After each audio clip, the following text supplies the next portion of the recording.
university prices these days are so much and I didn't really want to pay that or get in debt. For most of the summer 2020 I was just living by myself, and because we were all in lockdown I couldn't really go out and see anyone. And I played a lot of games online with my friends, so I didn't really miss out much on talking to them.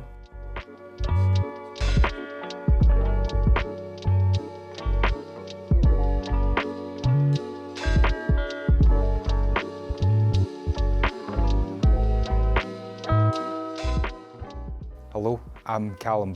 I'm originally from Glasgow and I work at the Rolls-Royce site down here in Derby. I am an apprentice engine fitter, currently in my third year. So my name's Molly Rose. I'm a project manager apprentice currently in the Trent 1000, but I switch every 6 months. My name's Josh Marriott. I work at Rolls-Royce. I'm an apprentice and I'm from Ripley. COVID, when it first hit back in 2020, we had to work from home. I'm a practical apprenticeship, so I have to actually be in the business and doing practical work. So working from home wasn't ideal because it meant we couldn't actually do our practical units. We were able to do some work, our college work for instance, but it negatively impacted our ability to actually make practical progress. COVID has impacted, I suppose, quite a bit when, as project manager apprentices, we're working in the office. Normally we're meeting people, we can go and talk to people, but when COVID hit, obviously we had to work from home and we didn't have access to the systems from home because we were apprentices. We never got that permission originally. And when COVID hit, we were put on furlough, my group, for about 5.5 months. And then when we came back into the office, I joined a team that I'd never even met in person. And I'm still to this day mostly working from home, except for maybe the odd day a week. Well, we were off on furlough for 9 months, so that really halted the practical side of Rolls-Royce. And we basically just got on with all of our college work for the 9 months and got our second year of college done. And then after that, we were put back into placements, but because of COVID, the numbers in the workshops were reduced, so we weren't allowed to go on to actual placements. We were just on projects for a few months.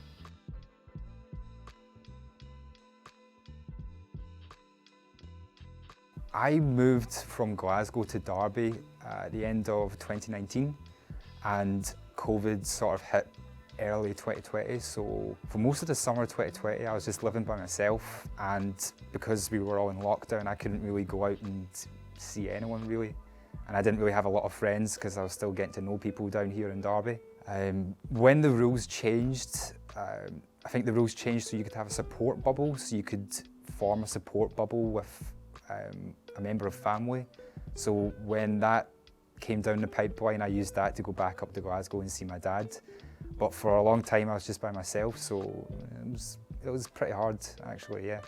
When I was very lucky when COVID first came about, my boyfriend for that lockdown period came up and lived with me for permanently for them 3-4 months. But because my parents are 4 hours drive away, I weren't able to see them for 3 or 4 months. I saw no one else for that time.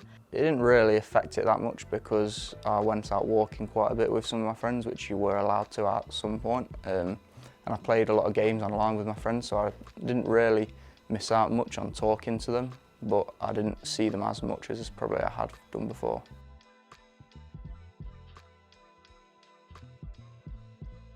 Mostly I communicate either through just regular old text or WhatsApp, which is just another way of texting really. I usually phone my mum or my dad once a week, thereabouts, and I'll usually do the same with my friends, intermittently really. Text messages mostly, as a lot of my old friends are at a different uni all around the country, so a text message is a big way, or communication, talking to my boyfriend. Mainly I just text them. If I see them at work, then I'll talk to them at work, but I might talk to them on voice rooms and stuff online. The thing that worries me most about the future is probably financial security. Things are getting tougher for everyone, but I think particularly for our generation as well. One thing that worries me is being able to save enough to get a deposit for a house. I don't think that's going to be a realistic goal for another decade or so down the line. I guess an immediate worry right now is the war going on, and you know, people speak of, oh, there could be a nuclear war, and if there was, it would be devastating, and who would it impact? I have a friend in Europe and I know how much it's impacting her, and what if it came to the UK especially? So I guess that's worrying at this moment in time.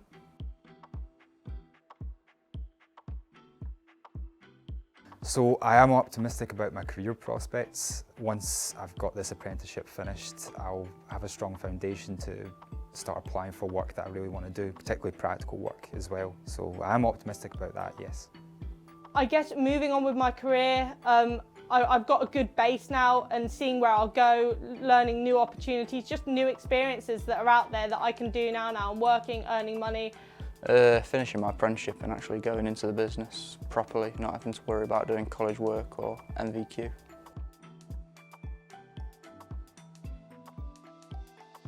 If you're driving and you've got the sun coming in the side, you can take your sun blind and you can take it out of its holder and rotate it round so that it blocks the side part of the window. One really strong tip that has helped me through Rolls-Royce was when I first went into the company and we were meeting a lot of high senior people. You know, it's a bit nerve-wracking, of course, and one of my friends said to me, or she was slightly higher up than me, she said, don't worry, everyone, they're just people and you don't have to be afraid of them. And as I work through the company, everyone treats everyone equally, and you realise that, yeah, they might be higher up or they might be on a higher pay salary, but they're just people at the end of the day, and you treat everyone the same. So the best tip I've ever been given is if you look after stuff, it will look after you. For example, if you take care of your cars will be less likely to break down on you and let you down. If I had one wish, it would be probably to have a cat or any kind of pet. I like having some sort of animal around. It's difficult if you're in rented accommodation because most places won't allow you to have a pet, but yeah, I'd wish I'd have a cat. Well, it's going to sound very minor, but I quite like palm trees, and I have a palm tree in my garden, but we bought it and it's very small and it's taking forever to grow, so I'd like it to grow quickly like that. I'd like my palm tree to be big. To have a newer, faster car probably, because mine's quite old and slow.